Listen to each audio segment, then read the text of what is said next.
Welcome to Beyond the Boom with Danielle McGee Gibson. I'm excited because I got my banker here with me today, Mr. Herman Hicks. Super excited. Herman and I go way back, and he's just doing some amazing things here in Nashville. But he's also my banker and wealth strategist. That's the fancy title you have there. Indeed. Herman, thank you so much for joining me today. Tell the folks, I don't want to go into like your long bio, but tell the folks a little bit about yourself and some of the things you're working on. Okay, all right. Well, Danielle, this is a blessing to be here with you. I always admire what you do. I think you are a pillar of this community.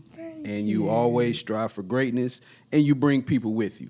So you myth bust or knock down that wall of gatekeeping, and you allow people to travel with you. So I am so glad I'm on this journey with you. Thank you, thank you. And you chose me. You've been a great part of my journey. And you chose me to be one of your financial partners, and I sincerely appreciate that. Yes. Just a quick background about me is I moved to Nashville in 2000. I opened up a black enterprise. Not many people know this. Opened up a black enterprise. I saw a black company owned by a black man by the name of Daryl Freeman. Big ups, Daryl Freeman.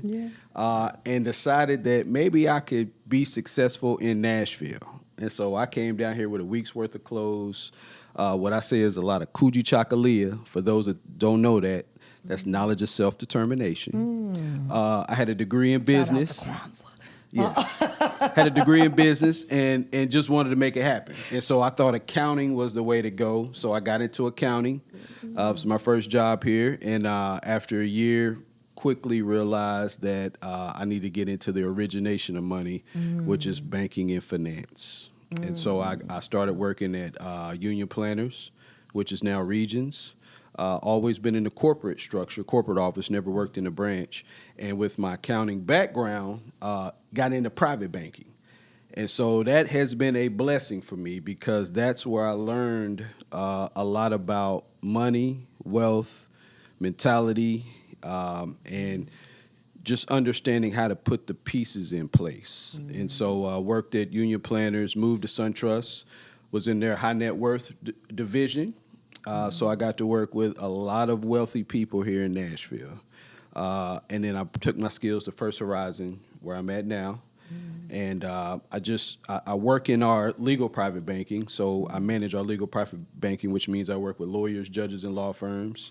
But through that, I work with business owners, entrepreneurs, real estate investors, entertainers, just people with wealth, typically usually $1 million or more in assets. And yes, Danielle's one of my clients. And I'm thankful for that. He snuck me in there. I wasn't at the level when I started, but... Yeah, she's certified now. Let me be clear. That's hilarious. Yeah, no, and that's one of the things that I'm really big on right now. One of the messages I'm really big on, like, we deserve wealth. We deserve it. We got to work for it, but we deserve it. Yeah. And I don't think that I had that mindset, even 6 or 7 years ago. Like when I quit my job, my full-time job in 2020 even, I was like, well, I'm making $110,000. I just need to make $110,000 in my business in order for me to survive, right? I'm like, if I'm making, maintain, which was craziness because I clearly didn't understand like expenses and all the things. But I was like, even if I can just pay myself $100,000, I'll be good. Yeah. But why don't I deserve to pay myself $500,000, $1 million, $2 million? Like, I don't know why we have this mindset. So tell me, like, in your opinion, what the difference is from like your everyday entrepreneur, let's just say the black entrepreneur that you work with, and the high net wealth clients that you have, like mindset wise, what's the biggest gap there? It's a great question. And so, it is a mindset. And I believe I'm going to take us back in time a little bit. So I'm going to take us back to slavery. And so that's what created this wealth gap. And so this mindset, you have a top end of the wealth gap and you have the bottom end of the wealth gap. And so that wealth gap was created from Juneteenth, from emancipation. You had black wealth, a mentality of excellence and started off onto that freedom journey of building a nation again. And guess what? They tore it down. So you think about Greenwood and Black Wall Street. So when we rose up after Black Reconstruction, they tore it down. And so then you and even the history of the black banks, yes. the Freedman Bank, and Freedmen's Bureau Bank, yeah. and just all of the things that was organized in that time. You had Marcus Garvey here with UNIA. You know, a lot of people don't know that was the largest black movement in United States. That's where red, black, and green came from. And so he was exiled from the U.S. And so then you move into the 20s and 30s and 40s where you had the onset of the stock market. And so the stock market, the revamping of the stock market to where people started making a whole lot more money. And there again, you had a kind of a destruction because you had separate but equal. Plessy versus Ferguson. You still had that 3/5 human being tax clause. You had things still going on that was very oppressive. And so then you move to 1964 when you have the Civil Rights Act where there was legislation to freedom. And then shortly after that, you have this big boom of drugs. So you have heroin, and you have all of a sudden, crack. our communities have crack. and so you got crack in the communities, in the 70s and the 80s, and we don't even know where this crack came from, but we know where the crack came from. But it decimated and destroyed the communities. All the time we continue to destroy our mental ability, our capacity to understand economics and capitalism. So now you move into the 90s and the early 2000s, and so they've really flooded our mind with social media. And it's been a friend, but everything that's a friend can also be a foe. And so it's really put a cap or resistance on our ability to think in our mind frame. And now we got AI. And now we have AI. And so our ability to use the muscle, which is our mind, is really at its lowest. And so if you're not paying attention with the new administration and the new laws and the new direction, they're destroying this history that I just talked to you about, so you don't know about it. And so now they're moving us into a different realm, closer back to Black Reconstruction and Plessy versus Ferguson. So this mentality is we've had this oppressive mind state. So we're always clawing and taking because we think we do deserve it. Scarcity, we do deserve it.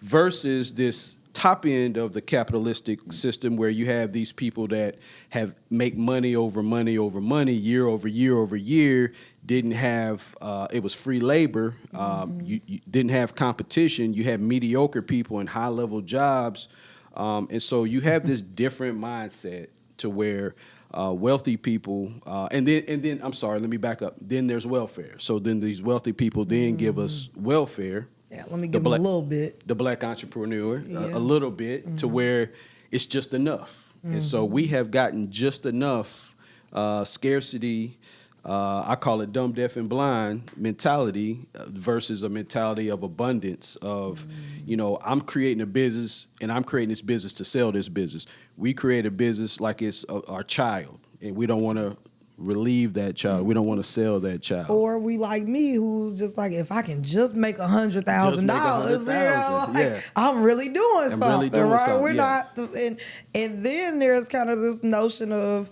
you're making millions, and now you have to give back. Like you can't just thrive as an entrepreneur. Like you have to have a social mission. You gotta, or you're gonna be seen as greedy and all of these things so it's even that mindset that I still have to continuously work on and tell myself all the time, like, you deserve to make money, Danielle. Like you deserve to have money in the bank. You deserve to retire early. You deserve all these things. You don't have to just be like, we don't have to play small, I guess is what I'm saying. Like many of us feel like we have to play small, and I ain't gonna go too deep into this. I certainly don't want to offend my church folk. But like a lot of that I feel like is, we've been taught in church that it's greedy, that, you don't want to be greedy, and it's left us in a state of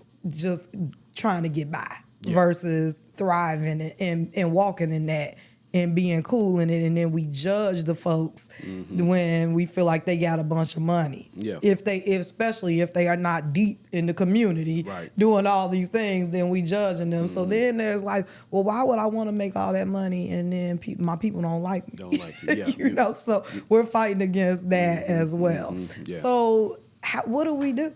Yeah. Like, so that's a marginalized mentality, and crabs in the barrel, and just like you said, going back to fear. I mean, it really goes back to fear, and so we really can't be scared anymore. And so you have these times where people are on the top end of the wealth gap, taking chances, taking risks, bringing people with them. Worrying about things on the back end as opposed to the front end, making sure the profitability set up on the back end, but the risks that are involved, stretching those risks out and thinking about them on the back end. And so, I mean, in capitalism, you have to kind of adapt that mentality. And so, there was an old saying back when I was growing up, scared money don't make money. No money. So we have to take some risks. We have to jump out there. We have to do some things that are uncomfortable. We got to do some things that we're not playing in this arena. We have to learn how to play in that arena.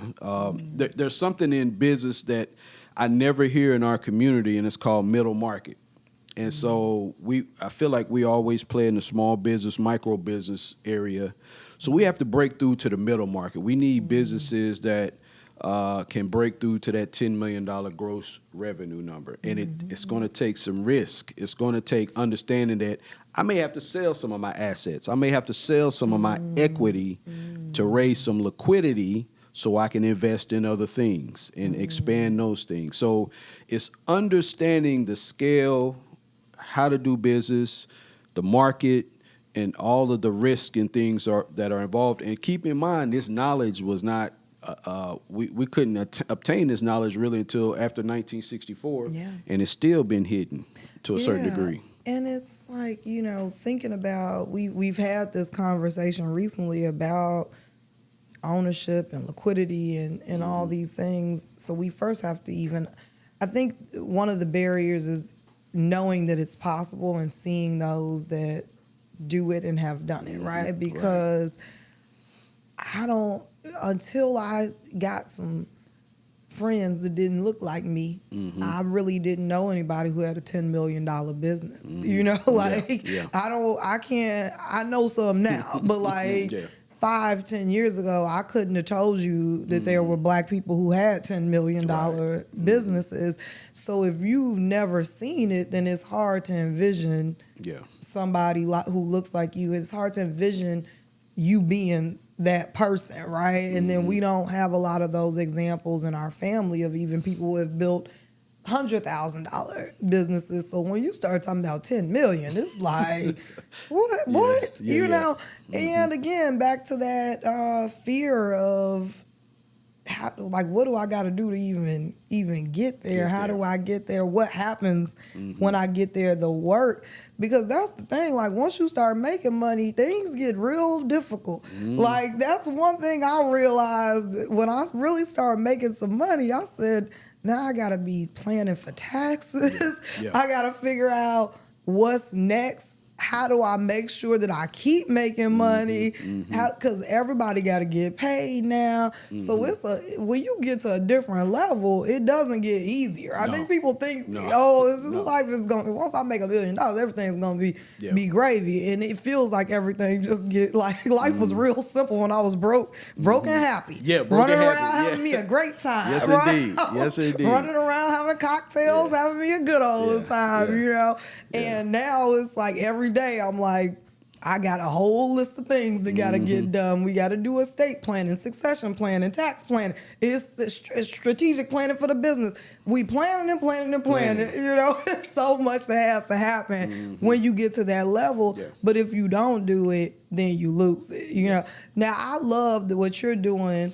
Herman has a nonprofit, Elevated Development, where he's catching them early because most of us, like myself, I didn't know a whole lot. Even I was a banker when I was in my early 20s, but I'm still learning about money, right? I'm still getting a better relationship with money. But Herman, tell us a little bit about how you all are catching them early and educating at Elevated Development. And thank you for bringing that up, Danielle. I really appreciate that. So Elevated Development is a community organization with a mission to confront multi-generational poverty, financial deficiencies by closing the wealth gap. And so we focus That's on a nice little elevator pitch, yeah, I tell you. It feels good. It feels good. Just rolled right on off the tongue. That was nice, Herman. I've done it so much. And so it's really important. What I realized is I had communities coming to me, and I'll say that I had communities in Nashville coming to me asking me, how do we create wealth in this community? What's an economic engine? And I just went to my knowledge and understanding about creating anchor tenants and building infrastructure around that. And typically medical is the way to go. And so with these communities, one thing I noticed is we were getting decline because of the top end of the wealth gap really makes the laws, and they have put this high liquidity requirement. So if you don't know what liquidity is, that's stocks, bonds, checking, savings, cash value, life insurance, anything you could flip over to cash in 3 days or less. And so I realized that we didn't have that in our community, and that's what was holding us down. So I decided to really, I was already working with high school students since the time I've been in Nashville. So I decided to organize it more and really focus on that liquidity. So I created this concept called the Circle of Wealth, which is a financial planning concept where we're teaching students about sources of income. You got to get a job. You got to do something when you graduate high school. We talk to them about credit. We teach them from a standpoint of wealth, and that means high credit score, low interest rate. Talk to them about cash flow management. Then we move on to the important things like retirement. We start talking about stocks and bonds, tax advantage, beneficiaries, all the things that come with 401ks, IRAs, things like that. And then we move on to my favorite place, which is the Opportunity Fund, which is there's only 3 ways you can invest in capitalistic America, and that's in real estate, that's in business, and that's in the stock market. And so we talk to them about those 3 ways. And the fun thing is, Danielle, is we give out money. So basically,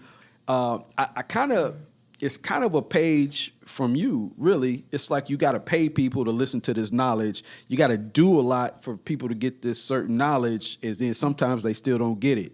But we felt like creating an incentive, because capitalism is all about incentives. So creating an incentive of answering questions and learning, then you get paid. So one thing I love about is we give out the money. And so when the people get the money, anything over $250, it goes into our 5-pillar investment strategy, where it goes to 4-year degree, 2-year degree, a license or certification. We like to put it in a UTMA or a stock market investment, maybe a Roth IRA, if you will. And the last place we put it is the savings account, where most people say that's the first place. Well, I say it's the last place because I know if that money goes into that savings account, grandma, aunt, uncle, brother, sister, everybody's trying to tap into that money. They can put a hand I got to pay this on it. bill, got to pay that bill, got to do this, got to do that. So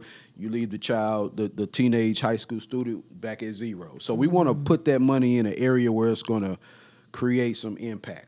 And so I really enjoy the program. We're actually kicking off this school year. Next Wednesday will be our first seminar, and then I'm excited to be working with TSU this year. And so we've got some opportunities with TSU, and thank you for my folks at TSU. Yes. Peace and blessings. So I'm looking forward to that. I love it.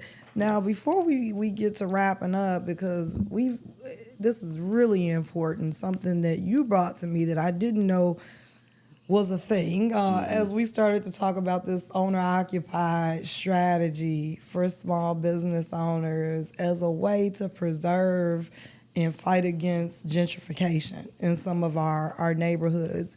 And as we've talked about this and, developing and how do we keep North Nashville and all these things, the biggest thing I've said is we got to educate folks because they don't understand it. Yeah. I know I've been exposed to a lot of things, and if I ain't heard about it and I don't know it, I know there are folks that follow me that don't have a clue. And so I want you to just break it down for us real quick, quick and simple and easy. How can we leverage this strategy to keep our neighborhoods? Okay. So I popped speaking of AI, I popped in, real estate investment in AI, and it spit out flips, Airbnb, rental properties and things like that. Guess what? The foundation of real estate in America in the capitalistic system is commercial real estate. So when you drive down Old Hickory or you drive down Jefferson or you drive down some of these streets, you see these big buildings and they have businesses in these buildings. Guess what? Somebody owns these buildings. These buildings are not owned by the government or the city. These are owned by individuals, partnerships, collaborations, those types of things. And so what owner-occupied real estate is, it allows the business owners that are in the business to also own the building, okay? And so the power in that is you control that real estate at that point. You're not beholden to tenants. You're not worrying about a third-party tenant to come in and occupy the space.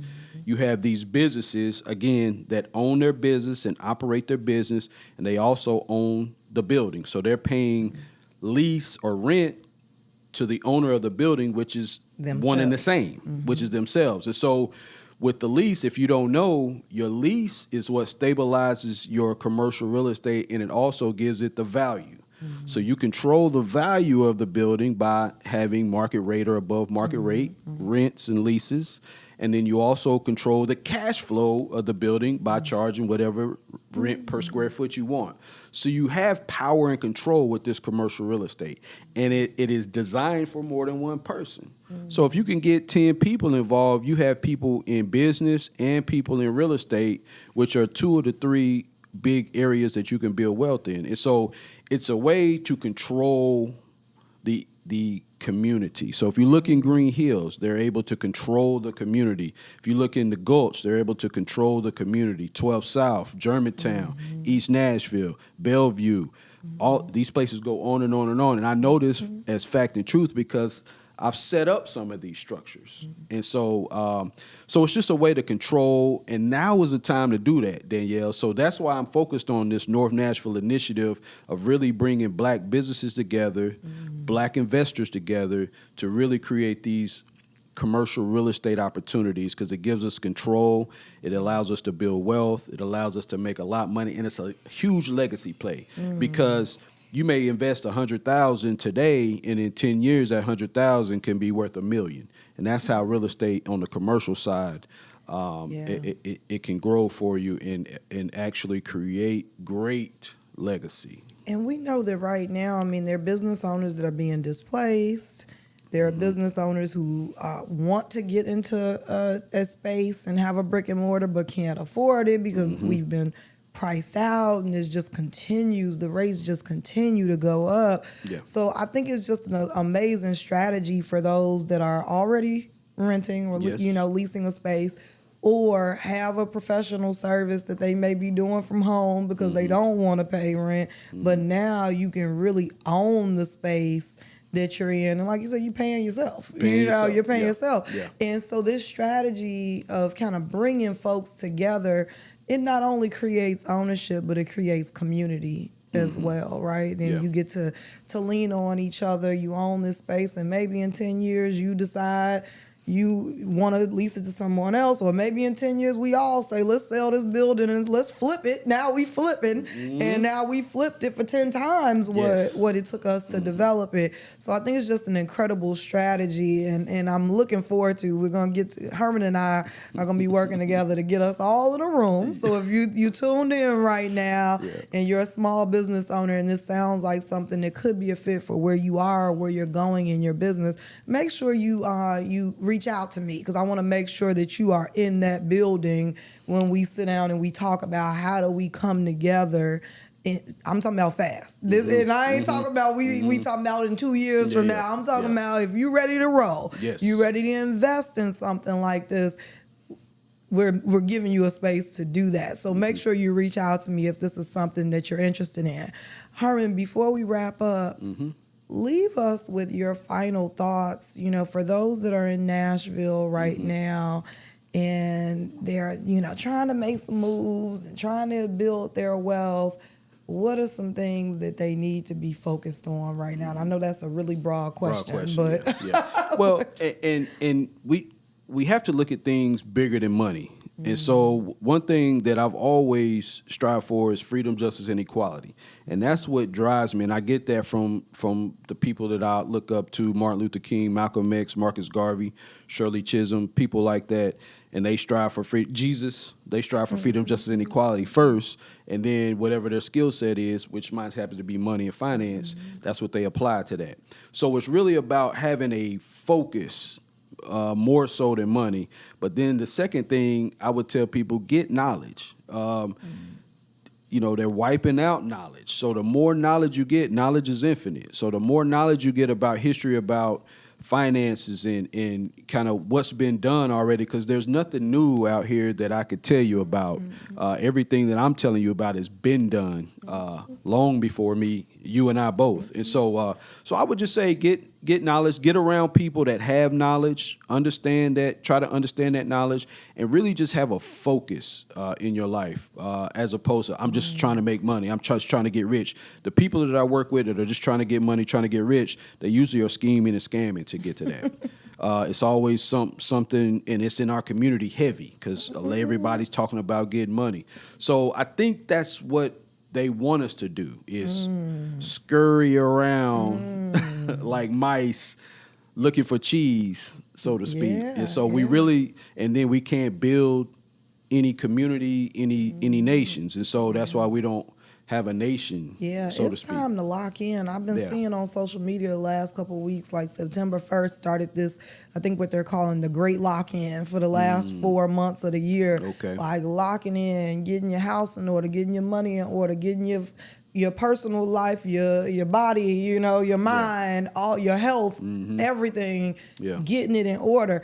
And I think it's trendy on social media right now, but it's what we need to be doing. It just in general, I've seen people like, I'm not locking in, blah, blah, blah, but I'm like, if you're not where you want to be in life, I don't see why you wouldn't be down for the lock-in. Right. I am doing very well in life, and I'm still I'm locking in. I'm cleaning out my closet. I'm getting back in the gym. I'm getting back to meal prepping. I'm getting my estate plan done. Make yourself a list and get yourself. These are all the things that we now have access to. We have access to the education, the knowledge that we need to get these things done, to be our best selves, so that we can show up in our community and bring our community along. So I'm really encouraging folks to lock in. And it may have started September 1st, but it's never too late to join the lock-in. And we're not ending on December 31st. We lock it in for life. The science of life is elevation. And so we're going to do this as the science of life each and every day. This is just the kickoff. Us being better. I don't think there's ever anything, like I said, even though it's like a social media trend, I think anything that calls for the Black community to be better, because all of these things that they've given us, they've put in our communities, the drugs, the food, all of these things that are so harmful to us, that have us dying early, and even when we're alive, not having the best quality of life, not being able to do the things we want to do, not being able to grow our businesses.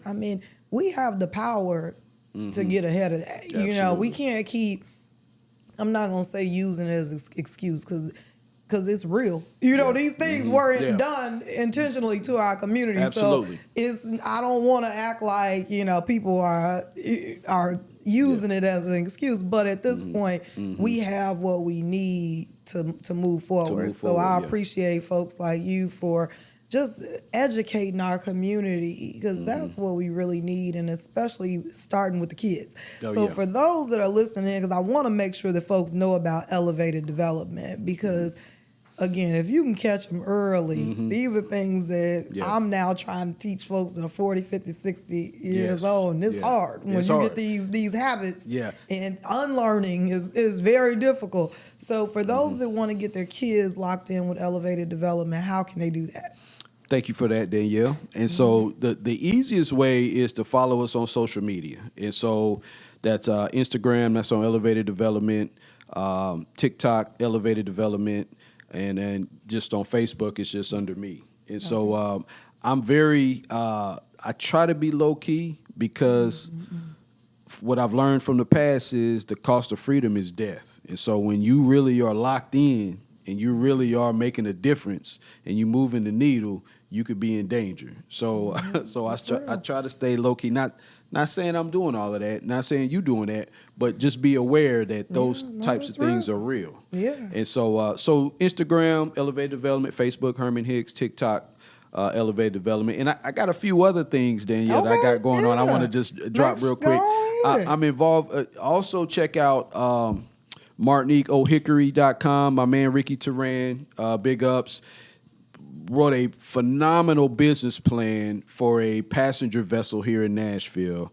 Got the law changed to where he could sell spirits on the water with a certain size vessel, and we're in the process of securing a 7-digit investment opportunities to get this boat under construction. So tap in O'Hickory, MartiniqueO'Hickory.com.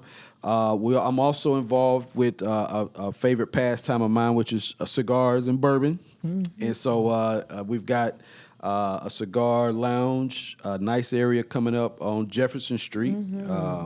I've seen it. You've seen it. Yes, you've been there. Yes, Thank you for coming. Thank you for coming. So we look forward to having that as a relaxation, but also a place to possibly have some political power as well. Well, it's even when I was popped over there was a lot of power in the building. It was, and it was just on a random day.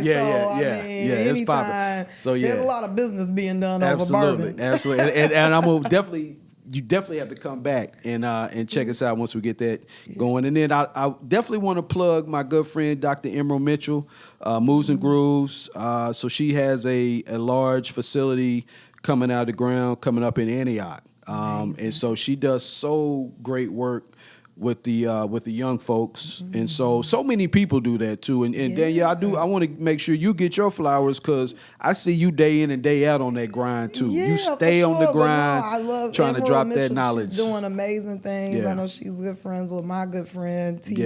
Wilson Oh, from yeah. BE Academy. Yes, indeed. T doing great stuff. All of y'all doing such great things for the kids. Oh yeah. The kids ain't necessarily my ministry. Yeah. But I love the kids. But I got you. It ain't my thing. I do love the kids though. Yeah. But I just love that you all are doing that work again to catch them early. Catch them early while they're early and meet them where they are. Absolutely. T does an amazing job at doing that at BE Academy for Girls, and so does Dr.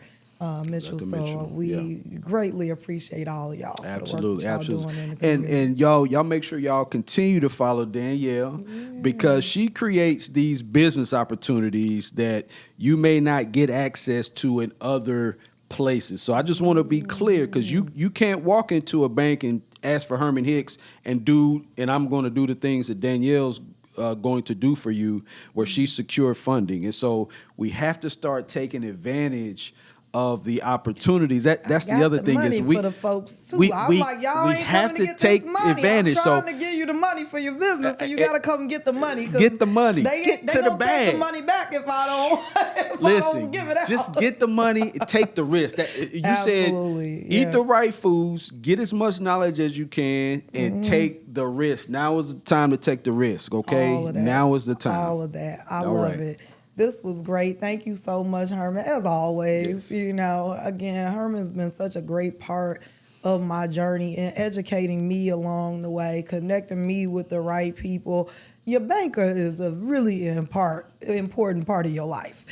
Get familiar with your banker. Yes, both your personal and business bank. I mean, really important to be building those relationships. Herman's working on the deal for me right now, and he is working for me. This is something that if I just walked in off the street, they would have been like, nah, it ain't looking good. But Herman is working for me and talking to the folks and trying to get it done when I don't have that access, you know, at the bank. Yeah. So make sure that you get you a good banker, like I said, business and personal.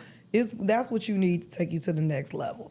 And of course, Herman's here in the community, so reach out to Herman if you have any questions. Thanks for tuning in, everybody. Have a great day, and thank you so much for being here today, Herman. Thank you, Danielle. Glad to be here. All right. Peace.